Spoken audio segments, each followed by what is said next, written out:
დღეს განვიხილავთ მივყვეთ ისევ რომელთა მიმართ ეპისტოლეს მე-9, მე-10 და მე-11 თავები. ეს თავები გამორჩეულია იმით, რომ ლაპარაკობს პავლე ებრაელებზე.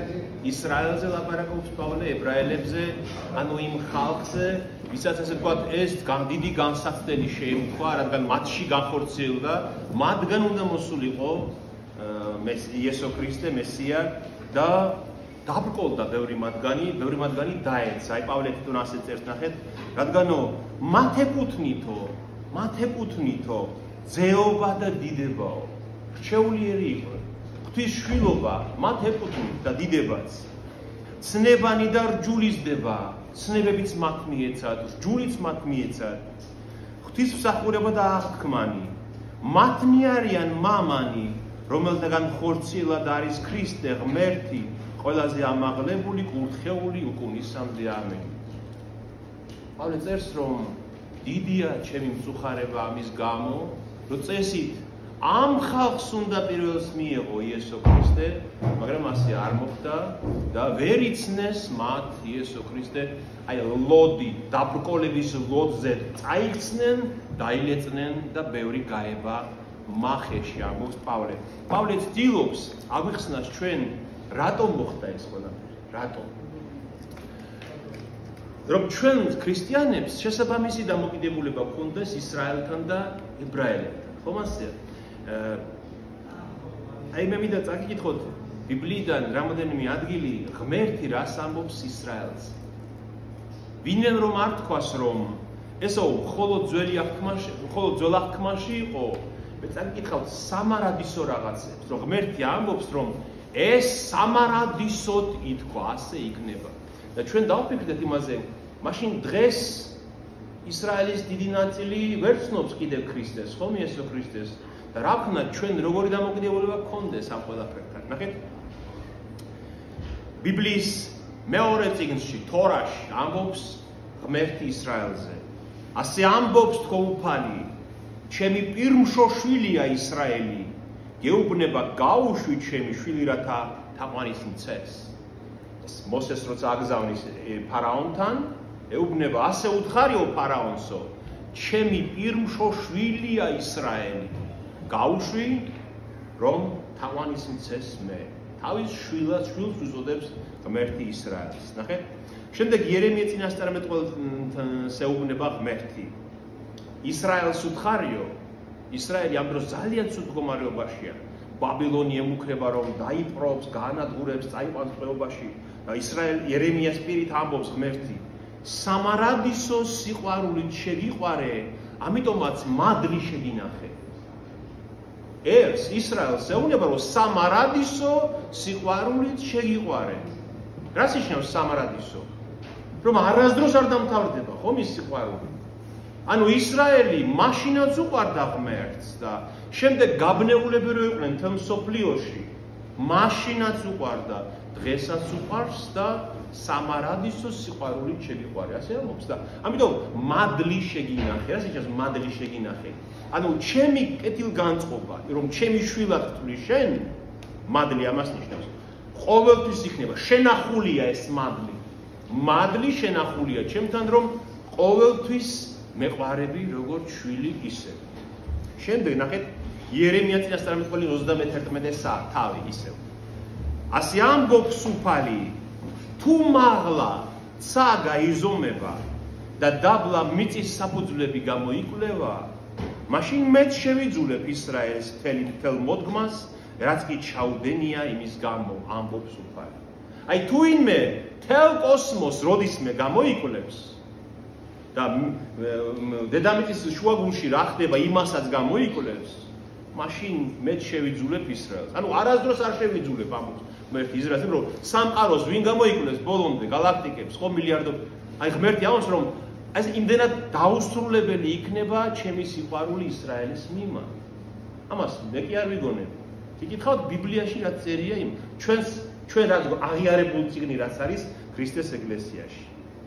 შემდეგ ნახეთ ადამიანს ებადება კითხვა.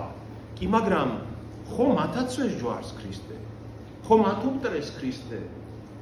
ხომ დაისაჯნენ ამის გამო? ეხლა გვებადება კითხვა, ნახეთ, აი რა საინტერესო ადგილია, რომელსაც ჩვენ ყურადღებას არ ვაქცევთ სახარებაში.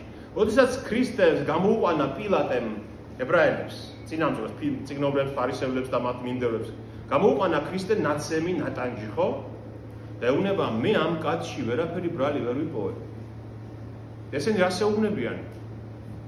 სისხლი მაგისი ჩვენზე და შვილთა ჩვენთა ზედაო. ჩვენზე იყოს მაგის სისხლიო და პილატე შემდეგ ხელებს იბანს და ამბობს, რომ თქვენი ხილეთ, მე უდანაშაულო ვარ ამის სისხლისაგან. და ამიტომ ამბობენ ზოგიერთები, რომ აი ამის გამო ისრაელი ღმერთმა მოიძულა, ისრაელს ღმერთს აღარ უყვარს. მაგრამ როდესაც ქრისტე ჯვარზე იყო გაკრული, რას ამბობდა? მიუტევე მამაო ამათ, რადგან არ იციან რას ჩადიან. ხო, რომელი უფრო მნიშვნელოვანი სიტყვა ის, რასაც ისინი ამბობენ თავიანთ უვიწობაში, რომ ჩვენზე იყოს მაგის სისხლიო, თუ ძეღმერთი რო ეუბნება მამას აპატიეო. რომელი უფრო მნიშვნელოვანია? რასაც ღმერთი ამბობს, ხო? ამ ქრისტიანებს რომ აპატია, არ იციან, არ ესმით რას აკეთებენ. ამიტომ ეს ძალიან მნიშვნელოვანი სიტყვაა ქრისტესი ებრაელების მიმართ, არ ესმით რას აკეთებენ, აპატიე. აღსარებაზე როცა მოდის მრევლი, რას ამბობს მღვდელი? აპატიე, ღმერთო, რაც შესწოდა, ხო? და ჩვენ გვწამს რომ ღმერთმა შეუნდო აღსარებელს, ხო? და ისრაელზეც ქრისტიანებს აპატიე. თუმცა მათ სინანული არ გამოუხატავთ იმ დროს, მაგრამ ქრისტიანებს აპატიე მათ, რადგან არ ესმით რასაც აკეთებს. და კიდევ ერთი ადგილი მინდა წაიკითხოთ წინასწარ, სანამ დავიწყებთ ჩვენი ტექსტის წაკითხვას. ეს არის ესაია წინასწარმეტყველის 22 თავი, მე-16 მუხლი. ასე ამბობს უფალი ღმერთი. აჰა, ქვა დავდე სიონზე საძირკვლად, ქვა გამონაცადი, ძვირფასი ქვაკუთხედი, მყარი საძირკველი, მასზე დანდობილი არ შერწყვება. სიონი რა არის? სიონი არის იერუსალიმის ტაძარი, სადაც იყო სოლომონის ტაძარი, ის მთა არის სიონი. და როდესაც ეს ტაძრის შენება დაიწყო დავითმა და შემდეგ სოლომონმა დაასრულა და დიდებული გახდა, ხო? მართლაც ქვაკუთხედი იყო, ერთი დიდი ეს მთა კლდეა თვითონ, თავად კლდეა და იმ ქვაკუთხედზე ააშენეს ეს კედლები ამ ტაძრის. და ღმერთი ამბობს, რომ მე დავდე ის ქვა ამ სიონის მთას. ქვაკუთხედი, გამოცდილი. იმას ვინც დაეყრდნობა, ვინც იწამებს, ირწმუნებს, არასდროს არ შერწყვება. მაგრამ გადატანითი მნიშვნელობით, სულიერ მნიშვნელობაში ვინ არის ის ქვა? იესო ქრისტე. ზუსტად იმიტომაც შეიწირებოდა იმ ტაძარში მსხვერპლი, რომ სინამდვილეში ის ქვა ქრისტეს განასახიერებს. მასზე ვინც დაეყრდნობა იმის მსხვერპლზე, ხომ ის შეიწირა, ხომ, გოლგოთაზე. არ შერწყვება.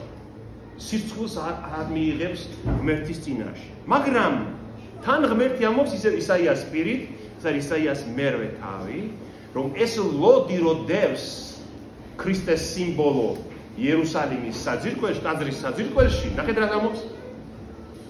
ის იქნება შენს წმინდა მყოფელად, ანუ სიწმინდის მომნიჭებელი ის იქნება შენი, და ნახეთ დაბრკოლების ლოდი.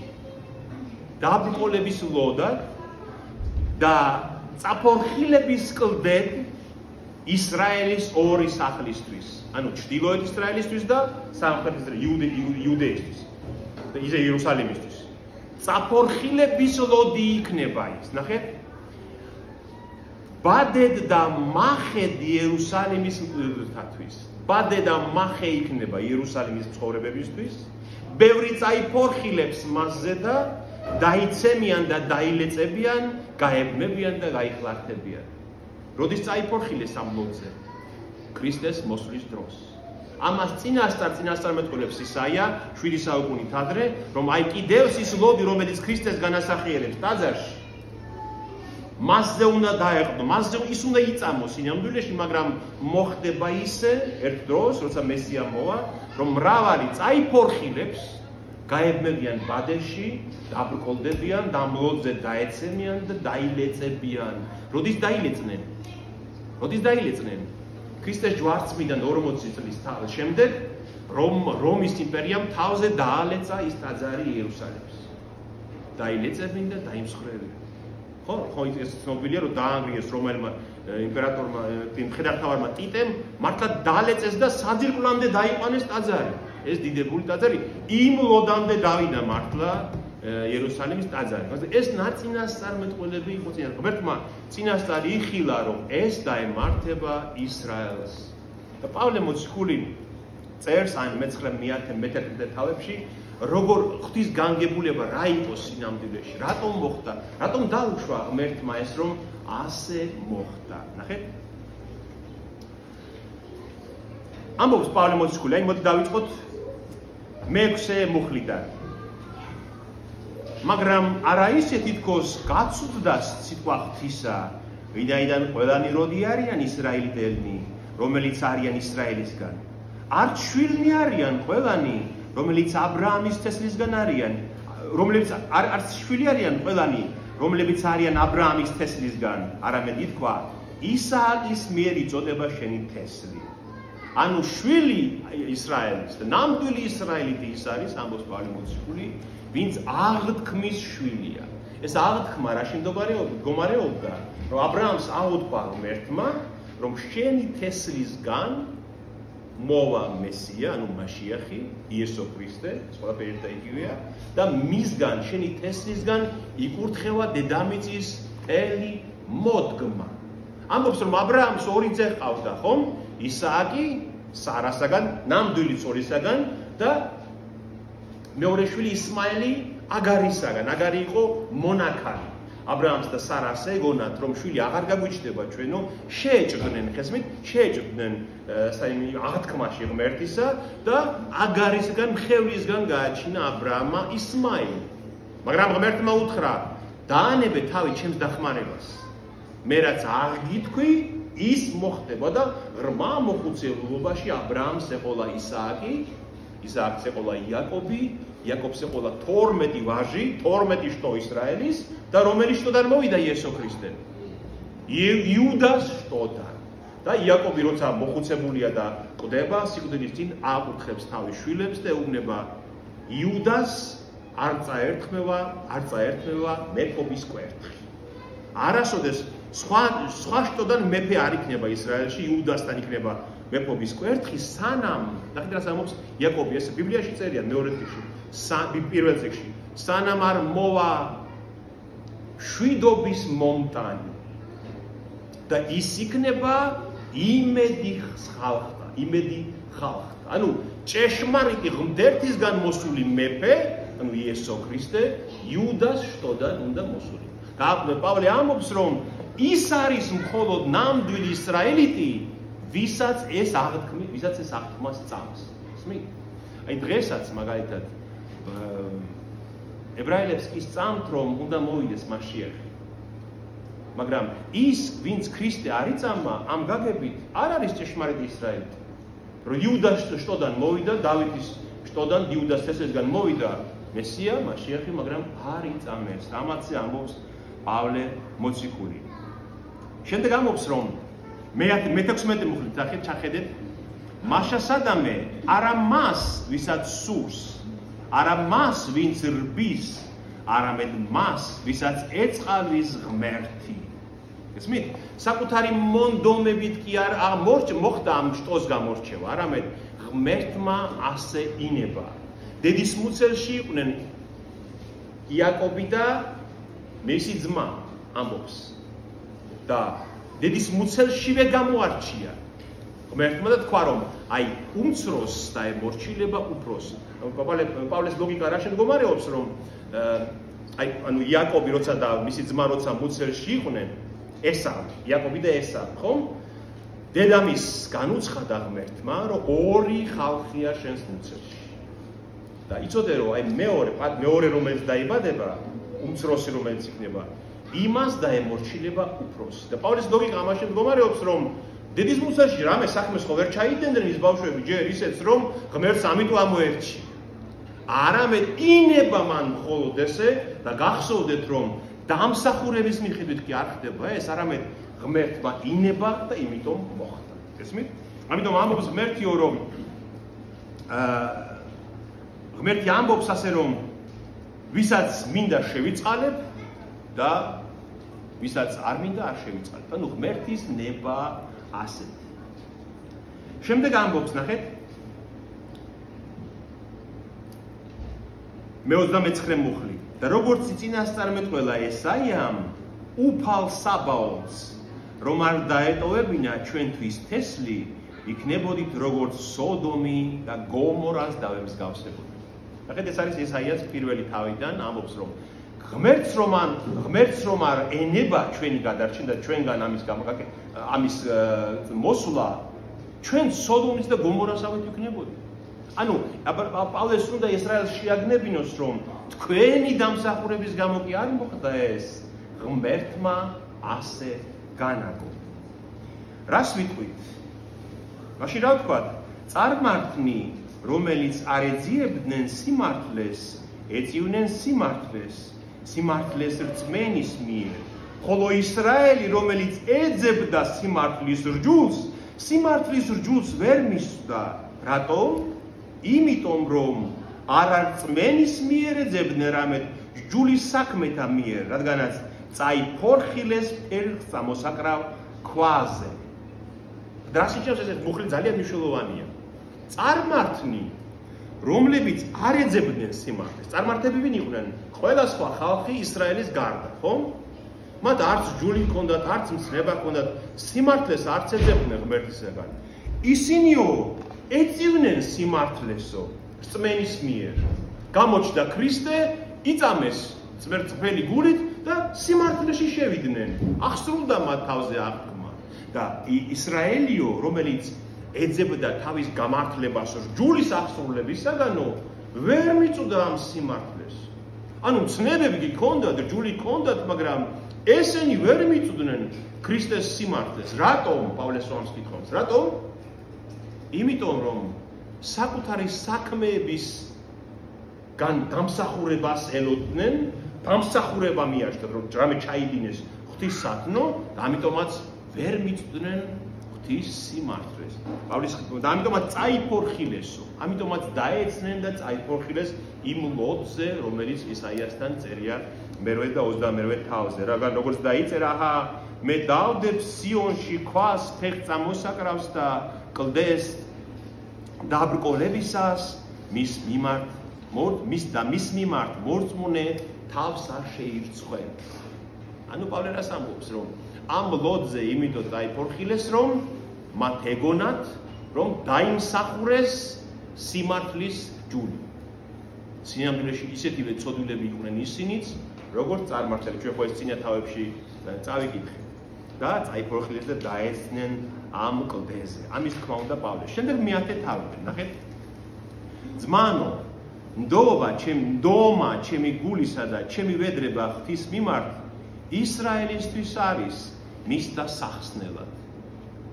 პავლე ლოცულობს და ევედრება ღმერთს, ვედრება ჩემი ისრაელის გამოსახსნელად არის. ეს ლოცვა და ეს მუხლი გაუქმდა დღეს, გაუქმებულია? თუ ახალ აღთქმაში შეტანილია ეს, რომ პავლე ამბობს, რომ ჩემი ლოცვა ვედრება და სურვილი ჩემი გულის ისრაელის გამოსახსნელად არისო, ესე კვლავ აქტუალურია ეს. ისრაელის სიმბოლო არის. ახალი აღთქმის ეკლესიის სიმბოლო. ხო, ახლა მაგაზეც ვიტყვი, ეხლა ვიტყვი მაგაზეც. ჩემი ისრაელის სახსნელად. უმოწმებ მათ, რომ აქვთ მაგ საღმრთო ჯური, მაგრამ არა ცოდნი. ვინაიდან რა კი არ იცოდნენ ღვთის სიმართლე და თავიანთი სიმართლის დამტკიცებას ცდილობდნენ, ადაემორჩილენ ღმერთის სიმართლეს, ამიტომაც ჯურის დასასრული ქრისტეა, ყველა მორწმუნის სახსნელა. ანუ საკუთარი სიმართლე ჰქონდა ისრაელსო, ანუ ცნების აღსრულებით და სიმართლეს რჯულისას არ დაემორჩილნენ. მოდი ახლა ეს გადავარჩიოთ. რჯულის სიმართლე რა არის? რა არის რჯულის სიმართლე? დღესაც აქტუალურია ეს. ის რომ ვერც ერთი კაცი სათნო ვერ ეყოფა ღმერთს. არ შეუძლია ეს ადამიანს უბრალოდ. სრულყოფილი არც ერთი ადამიანი არ არის და რჯულის სიმართლე ზუსტად ამაში მდგომარეობდა, რომ ვერც ერთი ადამიანი საკუთარი ძალით ვერ იცხოვრებს ისე რომ დაიმსახუროს ღმერთთან მიახლოვება, ხო? და ჯულის სიმართლე ასევე იმას მოიცავდა, რომ ღმერთმა თუ არ გამოგიწოდა ხელი და გადაგარჩინა, შენ არ შეგიძლია მასთან მიახლოვება. ეს იყო რწმენის სიმართლე და წარმართება იწამეს ეს, რომ ქრისტე მოვიდა, ჯვარს ეცვა ჩვენთვის, გამოგვიწყიდა, ჩვენს მაგივრად გადაიხადა ეს დანაშაული ჩვენი არასრულყოფილებისათვის და ეს იყო რწმენის სიმართლე. ესენი შევიდნენ სიმართლეში, ისინი გაქვალდნენ იმ თავის საკუთარ სიმართლეში და ამიტომაც ვერ იცნეს იესო ქრისტე. აპარტავნება რა თქმა უნდა, რომ ქრისტე ზუსტად ქრისტეს დაპირისპირება მათ ნამძღვრებთან ზუსტად ამაში მდგომარეობდა. ქრისტე ეუბნება მათ, რომ თქვენ ნამდვილი არსი რჯულის არ გესმით. თქვენ საკუთარ სიმართლეს ეძებთ, მაგრამ ნამდვილი არსი რჯულისა ის არის, გული რჯულისა ის არის, რომ ყველა კაცი ცოდვილია, აი მეზვერეს და ფარისევლის იგავი ხომ გახსოვთ? აი ეს მეზვერე, რასაც ამბობს, მერთო მილხინე მე ცოდვილს, ის ებრაელია თუნდაც ის მეზვერეც, ხო? მაგრამ აი ეს არის სიმართლე რჯულის ამბობს ქრისტე, რომ ღმერთმა თუ არ გამოგიხსნა, შენ არ შეგიძლია, არა გაქვს მაგის მონაცემები. აი პატრონმა ნუგზარმა რაც თქვა, რომ არის ასეთი გავრცელებული სწავლება, რომ ისრაელი არის ახლა ეკლესია. არის ამაში ეს მართლა ასეა, რომ ისრაელი ეკლესია და ის ისრაელი იმდენად არსები ეკლესიის ხო. აი მოდი შევხედოთ, საიდან მოდის ეს რწმენა, რომ მაშინ თუ ახალი აღთმის, მაშინ პავლე ასე ისრაელზე ლაპარაკობს, ახალი ეკლესიაზე ლაპარაკობს თუ ნამდვილ ისრაელზე ლაპარაკობს, როგორ გავიგოთ? ისრაელი არის სწორედ ის ჩაფიქრებული აქვს. გასაგებია. კი, მაგრამ უყურე, აი ეხლა რომელი ისრაელზეც პავლე ლაპარაკობს, ეს რომელი ისრაელია? ერთის და მეორე. ანუ ახალი ისრაელის გამოხსნილი არ არის ჯერ. ისრაელია რაც გამოიხსნა. ხო და ხო ამბობს ჩემი ვედრება ისრაელის გამოსახსენად არის. ამბობს რომ წაიფორხილეს, დაეცნენ, დაბრმავდნენ. ანუ ახალ ეკლესიაზე ხო არ ამბობს? ეკლესია რომელიც არის ისრაელი, ჭეშმარიტ ისრაელი. არა.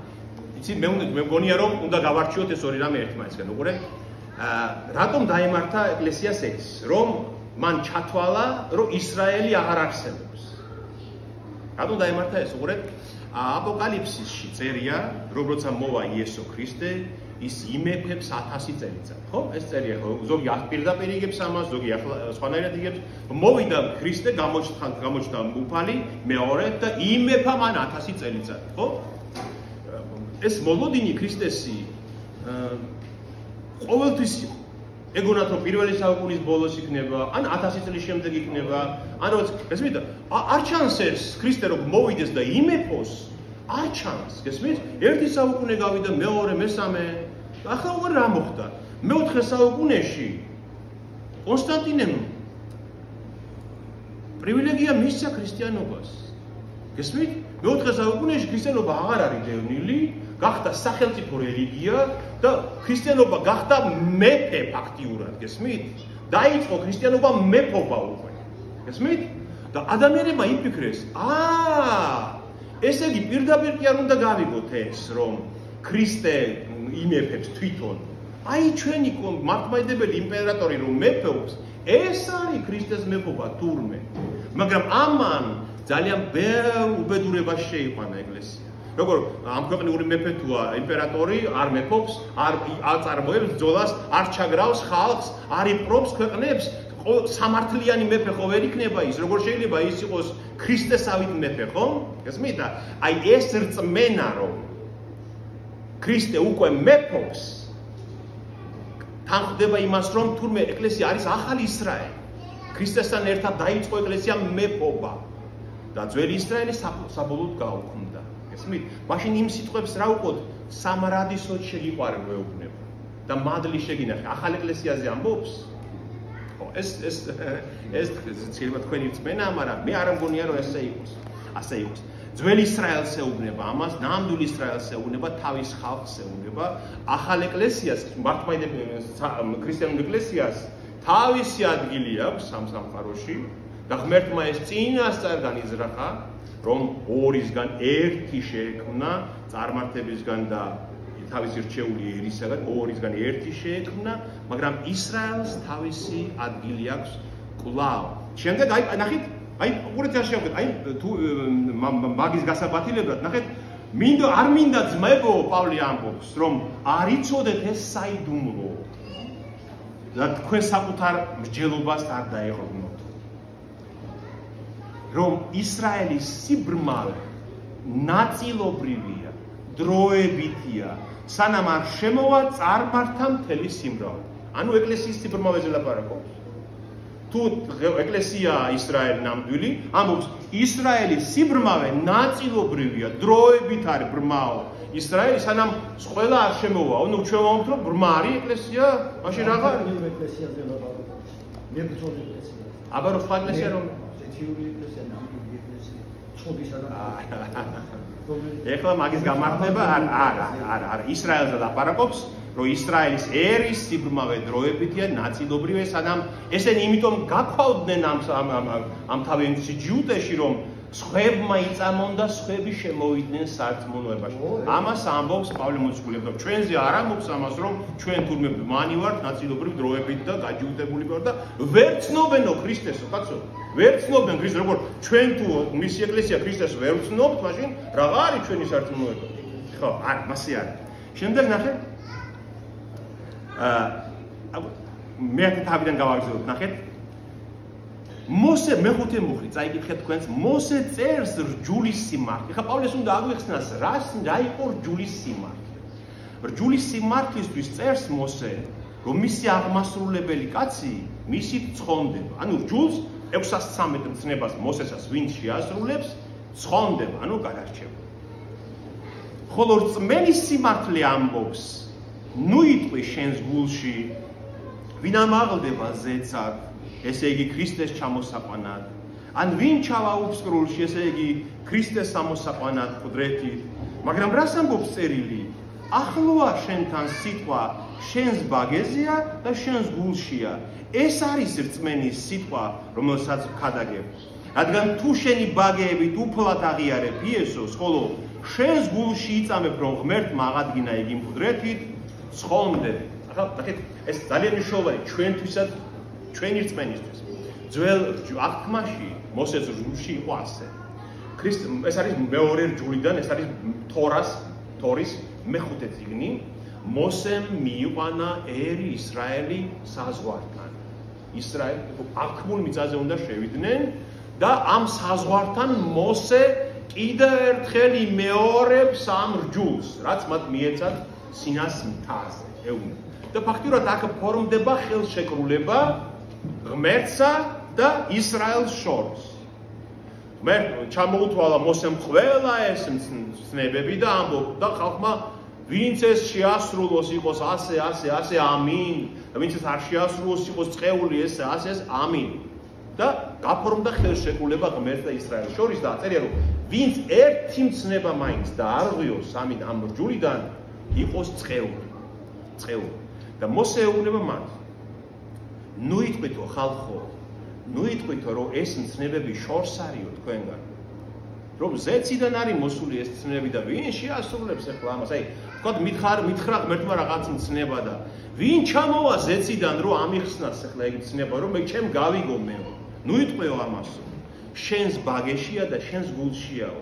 შენ უნდა თქვა თვითონ ასწავლო, უქადაგო და შენს გულში უნდა გწამდეს ეს მცნებები და ცხონდები. და პავლე ამბობს, რომ ახალ აღთქმაში, ახალი აღთქმის სიმართლის რჯული იმაში მდგომარეობს, რომ ახლა ზეციდან მართლა მოვიდა ის, ვინც აგვიხსნა ეს, ხო? ვინ? იესო ქრისტე. და უფსკრულიდან მართლა ამოვიდა ვიღაც, ვინც აგვიხსნა ეს. უსკროლიდან როდის ამოვიდა? მესამე დღეს. ანუ ძველ აღთქმაში თუ ამბო ვიღაცა იტყოდა, რომ აი ზეციდან ვინ ჩამომიტანს და ზღვის გადაღმიდან ვინ გამომიტანსო, უფსკრულიდან ვინ ამომიტანსო, რომ გამაგებინოსო, დღეს მაგასაც ვეღარ იტყვიო, ამბობს რჯული. მართლაც მოვიდა ზეციდან უფალი და მართლაც აღადგა უფსკრულიდან ამოვიდა აღადგა მკვდრეთით და ახლაო თუ პირით შენს უფლად აღიარებ იესოს, იტყვი უფალი ჩემი იესო ქრისტე და თუ გულში გწამს, რომ ღმერთმა აღადგინა იგი მკვდრეთით, ცხონდები. გესმით, უფრო ახლოს მოვიდა, უფრო ახლოს არის ახლა დღეს ის მცნება, ვიდრე იყო ძველ აღთქმაში, ჯულში, რომელსაც პავლე ხანდახან წყევლის რჯულს უწოდებს, რატომ? სიკვდილის რჯულს უწოდებს, რატომ უწოდებს? ვერავინ არ ასრულებდა იმ ცნებას. ვერავინ და ამიტომაც წევლის ქვეშ იყვნენ.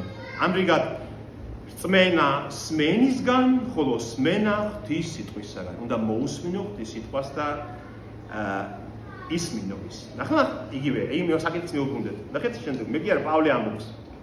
მაგრამ ისრაელმა ნუ თუ ვერ მოისმინაო. ნუ თუ ისრაელს არ გაუგიაო ეს ყველაფერი ღვთის სიტყვაო. პირიქით, თელს ქვეყანაზე იქადაგეს მოციქულებმო, ქრისტეს სარწმუნოებო. როგორ ისრაელმა ვერ გაიგო? ანუ ახალ ეკლესიაზე ხო ვერ იტყვით ამას, რომ ეკლესიას არ მოусმენია და არ გაუგიო. ხოლო კვლავ ამბობ, ნუ თუ ვერ შეიცნო ისრაელმა, ნუ თუ ვერ შეიცნო ისრაელმა და არა ეკლესიამ.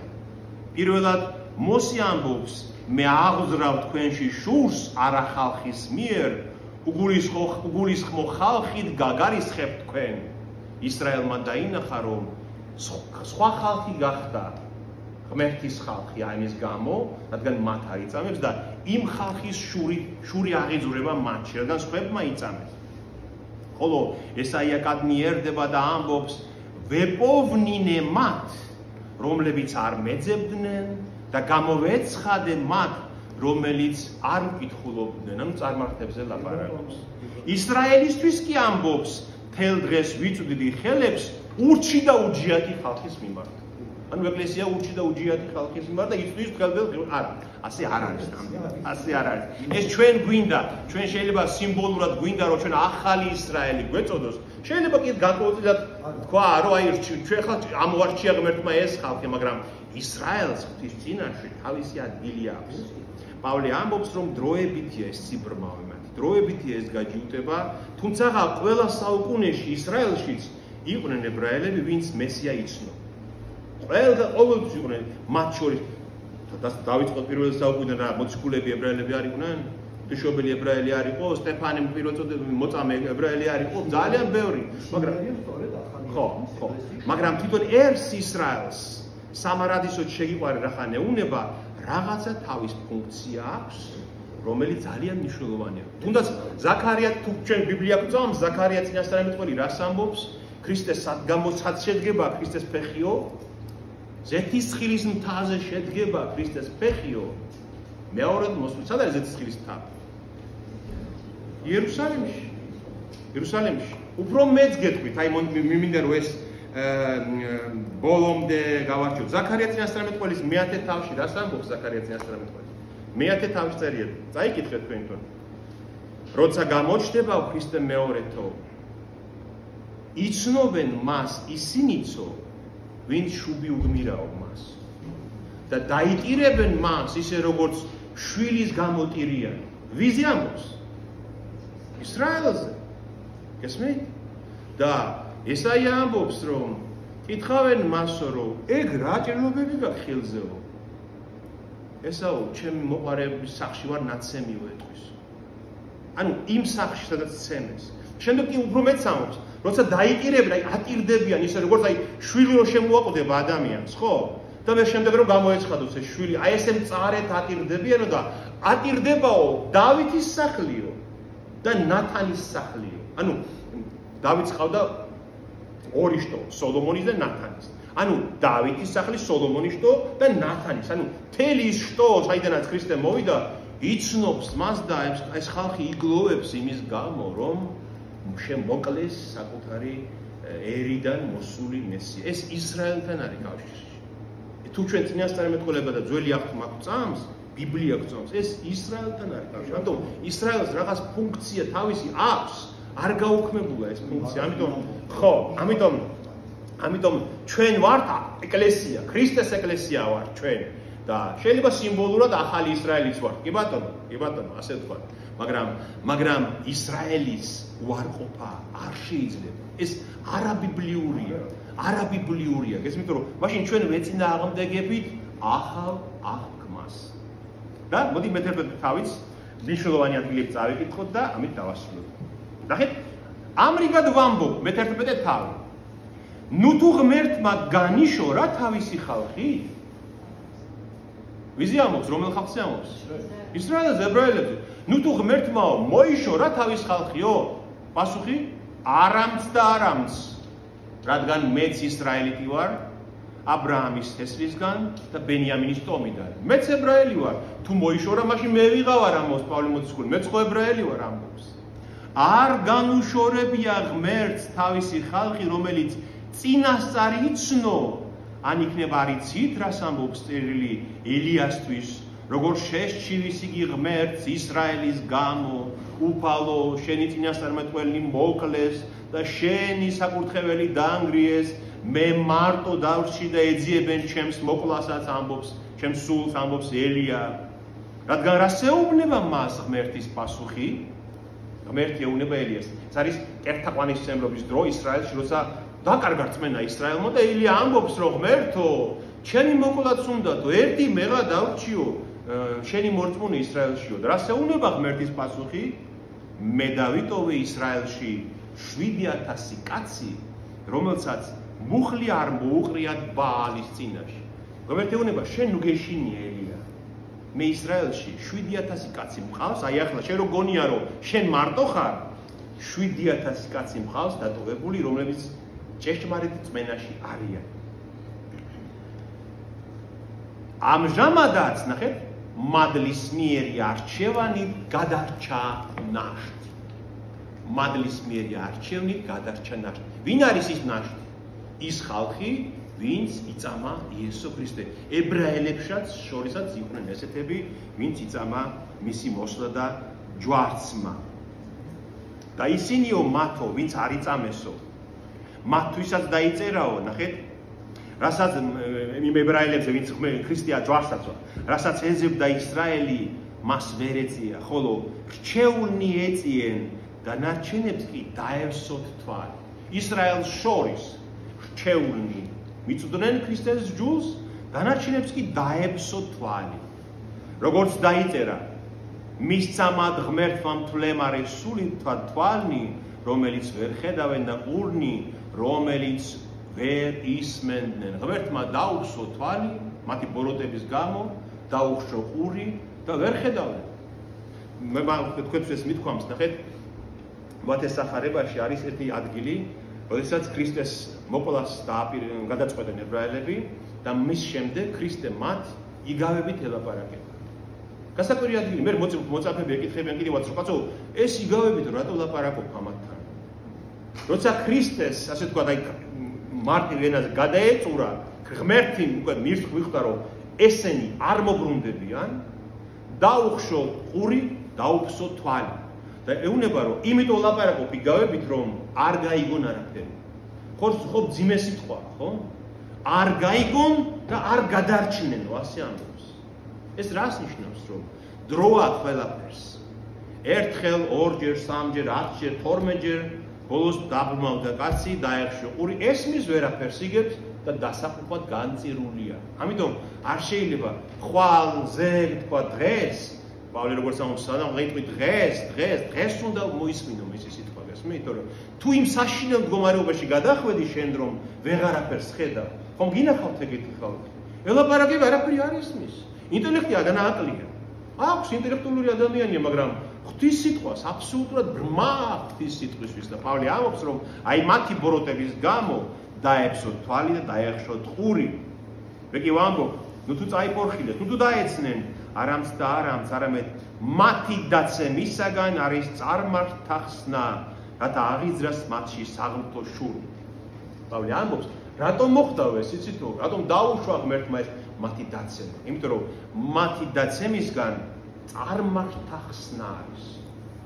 რადგან მათ არ მიიღესო, წარმართებთან წავიდა სარწმუნოება. ღმერთმა ამიტომ დაუშვა ეს განგებულება, რომ ისრაელის დაცემით წარმართები შემოსულიყვნენ სარწმუნოებაში.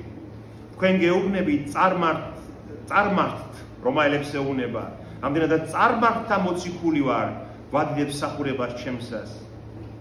იქნება ასე მაინც შევძლო საღმრთო შური აღზრა ჩემსავე ქრისტომთა შორის და ვიხსნა ზოგიერთი მათგანი. ნახეთ, თქვენ ამას გეუბნებით, რომ ახლაო ღმერთმაო თქვენ გამოგირჩიაოთ, რომ იქნება შეშურდეთო იმ ჩემ ებრაელებსო, თქვენიო, რომ თქვენთან წამოვიდეს არწმუნოებაო და ასე მაინც გაეხსნათო გონებაო, საღმრთო შურს ავძრავ თქვენში არა ხალხის მიერო, ამბობს ძველ აღთქმაში, მერტი, რომ იმ ხალხში, ვინ ჩემი ხალხი არ იყო, იმათ უწოდებ ახლა ჩემ ხალხსო, თქვენ არა ხალხს გიწოდებთ, ეუბნება ებრაელებს, რომ იქნება ასე მაინც შეგშურდეთ, გაბრაზდეთ, რომ თქვენი რწმენა სხვებთან წავიდეო და გაახილოთ თვალი და აღიძრას თქვენში საღმრთო შური. ნახეთ შემდეგ ძალიან მნიშვნელოვან ამბობს. რადგან თუ მათი განშორება, თუ ისრაელის და ებრაელების განშორება ქვეყნის დაზავება, რაღა იქნება მათი შეწყნარება, თუ არა სიცოცხლე მკვდართაგან. ნახეთ რა ამბობს პავლე, რომ თუ ისრაელი რახან დაშორდა ღმერთსო, მთელი მსოფლიო დაიზავაო ღმერთმა. ისრაელს როცა დაიზავებს თავადო, რა იქნება ეს თუ არა მკვდრის გაცოცხლებაო. აი ამას ამბობს. ანუ ეკლესია ვერ იქნება ისრაელთან დაზავებულია უკვე ისრაელი ღმერთთან და ისრაელზე ამბობს, რომ მოვა დრო, როცა ისრაელი დაუზავდება ისევ ღმერთს და იცნობს ღმერთს და რა დიდებული სანახავი იქნება ესო, ისე როგორც მკვდრის გაცოცხლებაო, ისეთი იქნებაო ეს დაზავებაო. ნახეთ და შემდეგ მოდის მსჯელობა იმაზე, უკვე ბოლოსკენ მივდივართ, რომ რომაელებს ეუბნება. იცოდეთ, გახსოვდეთო, მე ჩემი სიტყვებით გეტყვით ამას, თქვენ შეგიძლიათ შემდეგ წაიკითხოთ, რომ რტოებიო ფესს უჭირავსო. რტოები კი არ იმაგრებსო ფესსო, არამედ ხე როცა იზრდება, ფესსეა დაფუძნებული ტოტები, ხომ ასე? და თქვენო გახსოვდეთ რომაელებსო, ქართველებსო, რუსებსო, სხვა ხალხებსო, ვინც ქრისტიანობა მიიღეთო, გახსოვდეთო, რომ თქვენ კი არ გიჭირავთო ეს ფესვიო, არამედ ფესს უჭირავ ხართ თქვენო. რატომ ამბობს ამას? აი ეს ძველი აღთქმა, ნახეთ, ახალი აღთქმა იწყება აქედან. ნახეთ, შედარება. ძველი აღთქმა უფრო ბევრად დიდია, ვიდრე ახალი. ანუ ეს არის ფესვი. და ეს ვისია? ებრაელების, ისრაელის. და ეს ტოტებია, რომელიც ამოვიდა ამ ძველი და ამიტომ გახსოვდეთ, რომ ფესვი გიკავებთ თქვენო და რა თქვენო. ამიტომ ნუ გაამპარტამდებითო. თქვენა ხართო ეუბნება, თქვენა ხართო ველური ზეთისხილის ტოტებიო, რომლებიც მოგიტანესო და დაგამყნეს სახლის შინაურ ზეთისხილზე, ხო? შინაურ ზეთისხილი არის ისრაელი. ძველი აღთქმის რწმენა მოგიტანეს, რადგან ზოგიერთი რტოებიო გადაწყდა რაღაცა განსასწრების გამო, ამ შინაურ ზეთისხილიდან გადაწყდა რტოებიო და თქვენო მოხვედითო ქართველებიო, თქვა რომაელები, ბერძნები და ესე დაემყანითო, მაგრამ გახსოვდეთო, რომ რადგან ღმერთმაო ბუნებრივი რტოები არ დაინდო ამ პარტავნების გამო და გადაწყდნენო, თქვენც არ დაგინდობთ თუ ამ პარტავნებაში იცხოვრეთ. გესმით? აი ამიტომ არ შეიძლება ქრისტიანისთვის ამ პარტავნება, ებრაელების ლანძღვა გინება, ისრაელის ლანძღვა გინება, იმიტომ რომ ის არის ბუნებრივი ზეთისხილი. ის დაბრკოლდა, დაბრმავდა რაღაცა განსასწრების გამო. დაუშვა ღმერთმა მათი სიბრმავე, მაგრამ პავლე ამბობს, რომ არ განუშორებია ღმერთს ისრაელი. ღმერთს კიდევ აქვს განგება ისრაელის მიმართ. გესმით? სამარადისო სიყვარულით უყვარს, ჩემი პირმშორშვილია ისრაელი. ამიტომ პავლე ამბობს, რომ ნუ იამპარტავეთ. ახლა ამას რატო წერს? ჩვენ შრომაზე ვილაპარაკეთ, რომში ეს პრობლემაა, რომ წარმართ ქრისტიანებს და ებრაელ ქრისტიანებს შორის არის დაპირისპირება. რომაელები ამბობენ, რომ ჩვენ ვართ უპირატესნი, თქვენ მოკალით ქრისტე, ჩვენია ახლა ეს, ებრაელები ამბობენ, არა ჩვენია, იმიტომ რომ ჩვენგან მოდის ეს. პავლე ამბობს, რომ ამ პარტავნებას ნუ მიეცემით რომაელები, რადგან თქვენც გადაწყდებით ამის გამო, იმისე როგორც გადაწყდა ისრაელის ტოტები. და შემდეგ ამბობს 25 მუხლი ნახეთ, ვინაიდან არამსურს ძმებო, არ იცოდეთ ეს საიდუმლო, რათა თქვენსავე განსჯას არ დაეყრდნოთ, რომ ისრაელის სიბრმავე ნაწილობრივია, დროებითია, ვიდრე არ შემოვა წარმართთა მთელი სიმრავლე. და ასე მთელი ისრაელი ცხონდება, როგორც დაიწერა, მოვა სიონით მხსნელი და მოაქცევს ურთოებას იაკობისაგან. მოვა სიონით მხსნელი და მოაქცევს ურთოებას იაკობი. ვინ არის იაკობისა? ვინ არის იაკობი? იაკობი არის მეორე სახელი ისრაელის. და იაკობ ისრაელის უღმრთოებას ახოცავსო, შეცვლისო. ხომ? ანუ ისრაელი თუ ეკლესიაო, ჩვენი უღმრთოება როგორ უნდა შეცვალოს ღმერთმა? იმათზეა საუბარი, ნახეთ? ეს არის ჩემი მიერი აღთქმა მათ მიმართ, როდესაც წარხოცავ მათ ცოდვებს. ანუ ეს არის პირდები მათ ამბობს ღმერთი. პირდები მათ რომ როდესაც წარხოცავ მათ ცოდვებს, ისრაელის ცოდვებს. სახარების მიხედვით, ნახეთ, ისინი მტრები არიან თქვენს გამო. აი იმის გამო, რაც ჩვენ გამოგვეცხადა, რომ გამოგცხადებოდა ამის გამო, მტრები გახდნენ ისინი ღმერთისაო. მაგრამ, ნახეთ, არჩევის გამო საყვარელნი არიან მამათა გამო. მაგრამ ის გამო რომ ღმერთმა მოირჩია ისინი, მაინც საყვარელნი არიან მათი წინაპრების გამო. მათი წინაპრების გამო. გესმით? ამიტომ ძველ რაბინულ სწავლებაში იყო ესეთი ძველ აღთქმაში ეს მცნება ჯერ მოცემული, რომ თუ შენ იპოვი ბარტყებს მაშიო და დედას და ბარტყებს თუ იპოვი ტყეში, მაგალითად და წამოიყვან ბარტყებს, დედა უნდა გაუშვა აუცილებლად. არ შეიძლება რომ ორივე წამოიყვანო, რატომ? იმიტომ რომ სიცოცხლე არ უნდა მოსპო. დედა გაუშვა რომ ის კიდევ დადოს კვერცხები და კიდევ გააჩინოს ბარტყები. და ამბობს რომ აი ზუსტად ასეო წინაპრების დაბზანდით. აი არის ადგილები. ზუსტად ასევეო წინაპრების გამო ისრაელი მნიშვნელოვანია ღმერთისთვისო, გესმით? მნიშვნელოვანია ღმერთისთვისო. ახლა ისინი, საერთოდ 31-ე მოხრი ნახეთ, ახლა ისინი ურჩნი არიან თქვენი შეწყალებისთვის, რათა თავადაც იყვნენ შეწყალებული. ანუ თითქოს ღმერთმა გააჯიუტა ისინი რწმენაში, რომ თვითონაც შემდეგ თქვენ გახდეთ მორწმუნე და შემდეგ ისინი შეიწყალოს ღმერთმაო. რადგან ღმერთმა ყველანი ურჩობაში გამოამწყდია, რათა ყველანი საბოლოოდ შეიწყნაროს. ღმერთმა დაუშვა ეს, რომ ურჩობაში იყვნენ გამომწყდებული, რომ საბოლოოდ ყველა შეიწყალოს. ეჰა ღმერთის სიუხვის, სიბრძნის და ცოდნის სიღრმე, რაოდენ გონება მიუწვდომელი არიან მისი მსჯავრი და გამოუკლებელი არიან მისი გზანი. ანუ ჩვენ პავლეოს რომ ბოლომდე არ გვესმის მაინც ეს განგებულება ღმერთის ჩვენ ბოლომდე მაინც არ გვესმის. ხედავთ რომ ეს ასე მოხდა, მაგრამ მიუწვდომელია მაინც მისი განგებულება და მისი სიყვარული და მსჯავრიც ასევე და მისი გზანი. რადგან ვინ შეიცნო უფლის გონება, ან ვინ იყო მისი თანამზრახველი, რადგან ვის შეუძლია მიწვდეს ღმერთის გონებას? არავის. ან ვინ იყო თანამზრახველი მისი, როცა ღმერთი სამყაროს ქმნიდა, ვინმე იქ იყო თქვენ შორის, როგორც იობის სტიქია, იობს რეუნებიან, არავინ არ ყოფილა იქ, როცა ქმნიდა ღმერთი ამ ყველაფერს. ამიტომაც მიუწვდომელია ბოლომდე ჩვენთვის ღმერთის განგება. ან ვინ მისცა წინასწარ, რათა კვალად მიიღოს, თუ ჩვენ პრეტენზია გვაქვს ღმერთის მიმართ, რომ ეს მინდა, მომეცი, წინასწარ მიგიცია რამე ღმერთისთვის, რომ ითხოვ რომ მომეცი. არავინ არ არის ასეთი ადამიანი, ხომ?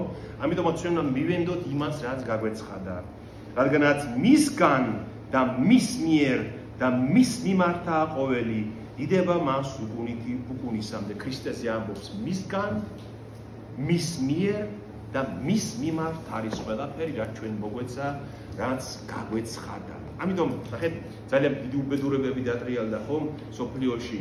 აი ამ ებრაელთა და ისრაელის სიძულვილის გამო ძალიან დიდი ცოდვა ჩაიდინა. ხანდახან ქრისტიანულმა ქვეყნებმაც, ქრისტიანულმა ეკლესიამაც, რადგან ისრაელი, აი ეს პავლე მოციქულის ეს თავები ვერ გაიგო ეკლესიამ მორწმუნეებმა. ეკლესიამ ვერ გაიაზრა ეს, რომ ისრაელი სამარადისოდ საყვარელია ღმერთისთვის. ეს ვერ გაიაზრეს. ან მიწიერმა სურვილებმა ძლია მათ და ისრაელს დევნიდნენ, ხოცავდნენ. ის ებრაელთა დევნა, ეს სიზღი ებრაელების ახალი რამ კი არ არის. როდინდემდე ჯერ ეგვიპტეში, ფარაონის დროს, სპარსეთის იმპერიაში, ბაბილონის იმპერიაში, ასურეთში, ყოველთვის რუსეთში, ყველგან იყო ეს ებრაელთა დევნა. თითქოს ეშმაკი ცდილობდა ამ ხალხის განადგურებას. რომ ამ ქვეყნიური ძალაუფლება ხომ ბოროტისა, ეშმაკისა, თითქოს ის ყოველთვის იდევნებოდა ისრაელი და ცდილობდნენ მის განადგურებას. მაგრამ ახალ აღთქმაში მათგან მოვიდა იესო ქრისტემ ხსნელი მაცხოვარი სოფლისა და პავლე შემდეგ ახალ აღთქმაში წერს, რომ ისინი ჩეულობის გამო საყვარელნი არიან ღვთისათვის მაინც და მოვა დრო, როცა მოვა მხსნელი და წარხოცავს მათგან ამ სიბრმავეს, უჯულოებას და იაკობის სახლი დაიტირებს მას, ვინც ჯვარს აცვეს და ვისაც უგმირეს შუბი ფერჩი. ამიტომ ისიც თქვა, მინდა მე ეს თავები ძალიან მნიშვნელოვანია, როცა ჩვენ ხედავთ ანტისემიტიზმს, ხო? ებრაელთა სიძულვილს, დევნას ან ლანძღვას, აი საშინელი მოსასმენია ეს, როცა ებრაელებს უწოდებენ რაღაცა სალანძღავ სიტყვებით იმართავენ. როგორ შენ ქრისტიანმა, როგორ შეიძლება ეს გააკეთო, როცა ახალ აღთქმაში სულ სხვა რამ წერია. სულ სხვა რამ წერია. რომ ეს ხალხი სხვა განგებულების ქვეშ არის ღმერთისაგან და იმიტომ მოვიდა ჩვენთან სარწმუნოება, რომ ისინი დაეცნენ. და მადლობელნი იყავით, რომ ეს ასე მოხდა, სამწალებში ვამბობთ, რომ ისინი რო არ დაცემულიყვნენ ჩვენთან არ წამოვიდოდა სარწმუნოება. ეს არის ღვთის განგებულება, უნდა გვახსოვდეს ჩვენ და კიდევ ერთია, ვინც ძველია, იმან იცის, ვინც ახალია. ხშირად ამბობენ ასეთ რამეს, რომ აი თქვენ უნდა მოიყვანოთ მოშიახი, ებრაელებს განძღავენ ხოლმე, ხო? თქვენგან უნდა მოვიდეს მოშიახი, მაშიახი, რაღაცა მოშიახისაც ეძახიან ხანდახან. რას, საიდან მოდის ეს სიტყვა? რატომ ლაპარაკობენ ამას ქრისტიანები? იმიტომ რომ არ ესმით აბსოლუტურად ეს რას ნიშნავს, გესმით? მაშიახი ვინ არის? მესია. ჩვენთვის ვინ არის მაშიახი? იესო ქრისტე არის მაშიახი. სხვა რამე კი არ არის. იეშუა, მაშიახი ებრაულში. ჩვენ ქართულად როგორ ითქმის? იესო ქრისტე. გესმით? ცხებული მხსნელი, ხო? იეშუა არის მისი პირადი სახელი, როგორც გოჩაქვია ამას და ადამიანს და მას ინგა, იეშუა არის მისი სახელი, მაგრამ მაშიახი რა არის? ტიტული ცხებულს ნიშნავს, ხო? ღვთისმადლით ცხებულია მაშიახი. გესმით და მაშიახს სალანძღავ სიტყვად რო იყენებენ, ეს როგორი აბსოლუტურად წარმოუდგენელი რამ არის ეს ქრისტიანში. მაგრამ უმეცრების ნაყოფია, რა თქმა უნდა, როგორ ქრისტეს იყენებენ სალანძღავ სიტყვად. ქრისტე არის თარგმანი, გესმით? ანუ მაშიახი ნიშნავს ცხებულს, ბერძნულში ნიშნავს ითარგმნა ქრისტოს არის ცხებული, ქართულად ქრისტე. გესმით და უფალო იესო ქრისტე ჩვენ რო ვამბობთ, ადონაი იეშუა მაშიახი, ებრაულად ესე იქმნის. უფალო იეშუა მაშიახი, ამას ვამბობთ, ქართულად ვამბობთ, გესმით? ამიტომ ეს ძალიან ძვირფასი სიტყვა. ეს არის უფლის ტიტული, ასე თქვა, მთავარი სახელი და ამის საგანძღევად გამოყენება როგორ შეიძლება, ეს უმეცრების ნაყოფია და ალბათ იმ აგრესიული იმპერიული სახელმწიფოების დამოკიდებულება ისევ აი ებრაელებთან, რომ აი თქვენას თქვით, მესამე ზოგმა სახელმწიფომ ჩათვალე, რომ მე ვარ მესამე რომი. ხო, მოსკოვი დღესაც მესამე რომს უწოდებს თავის თავს. ზოგმა ჩათვალა, მე ვარ ისრაელი, ზოგმა ჩათვალა, რომ დავითის შთამომავალი მე ვარ, ხო, დავით მეფის და ეს ამ პარტავნების ნაყოფია ყველაფერი. ბიბლია ამას ჩვენ არ გვეუბნება, ბიბლია გვეუბნება, რომ თქვენ ხართ შინაურ ზეთისხილზე დამყნობილნი რტონი და თქვენ წვენს, აი წვენს ხო ფესვიდან იღებს ადამიანი, აი მაცოცხლებელ წვენს თქვენ ახალი რტოები. იღებთ იმ ფესვიდან, ის ფესვი არის ძველი აღთქმა, ხო, ბიბლიის, ძველი აღთქმა. და მადლობელნი იყავით ამისთვის და გახსოვდეთ, რომ ისრაელის მიმართ სხვა განზრახვა ღმერთს მანამდე სანამ არ შემოვა მთელი სოფლიოს წარმართთა სიმრავლეს არწმენაში, გაჯიუტებული რჩება ისრაელი. მაგრამ ბოლოს ისრაელშიც აეხილება თვალი და იხილავენ იმას, ვინცაც ჯვარს აცვეს და უგმირეს შუბი და ატირდებიან მის გამო. აი ესე, ანუ ასე უნდა უყუროთ ჩვენ ამ ხალხს. ამას გვეუბნება რომაელთა მიმართ ეპისტოლეს მე-9, მე-10 და მე-11 თავები. მე გირჩევთ თქვენ სახში, რომ კიდევ ერთხელ წაიკითხეთ, იფიქრეთ ამაზე, შეიძლება თქვენ იპოვოთ ისეთი რამ, თქვენმა სულ ღვთის სულმა დაგანახოთ ისეთ რამ, რაც დღეს არ გვილაპარაკია და ძალიან ბევრს შეგძენთ ეს. მეგონი ამით დავასრულოთ დღეს საუბარი. მადლობა თქვენ და მადლობა ღმერთს.